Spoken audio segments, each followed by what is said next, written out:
Chairman sir, हम लोग ने कल सदन में बहुत अच्छी तरह से सुना है।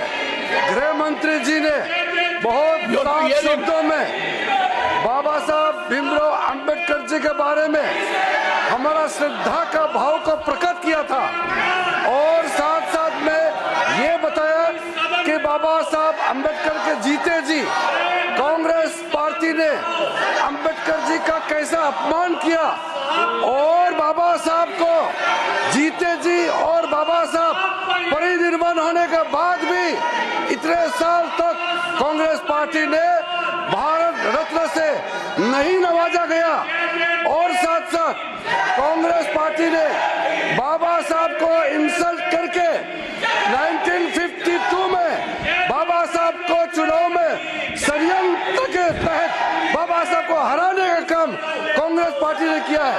1952 के बाद फिर दोबारा जब बाई इलेक्शन हुआ, उस बाई इलेक्शन में भी कांग्रेस पार्टी ने विदर्भ में बाबा साहब को फिर से हराया है।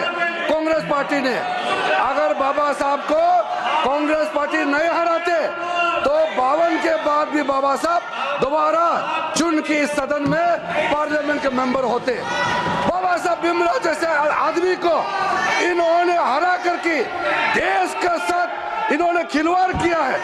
आज बाबा साहब का नाम लेकर के उसके नाम को दुरुपयोग करने का काम किया है। उसी को गृह मंत्री ने बताया था कि बार बार अंबेडकर का नाम लेकर के उन्होंने छल कपट करने का काम किया है।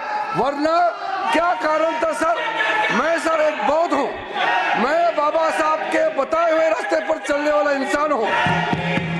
इस देश में बाबा साहब ने 1951 में कानून मंत्री के पद से इस्तीफा दिया था।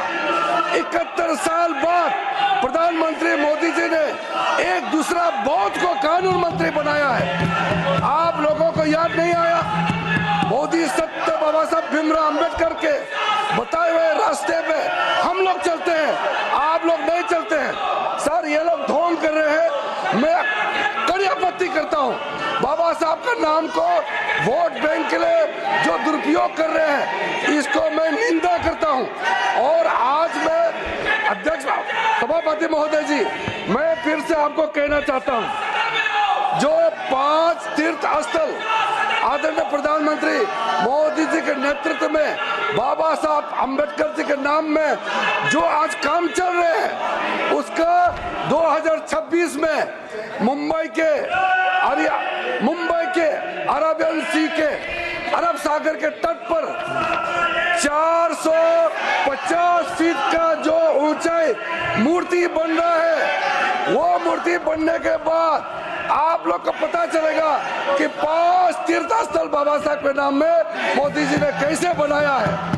शिक्षा भूमि में जाइए बाबा साहब के लंदन में, आपको पता चलेगा, आपको पता चलेगा। आप परिनिर्वाण भूमि में जाके देखिए, आपको पता चलेगा।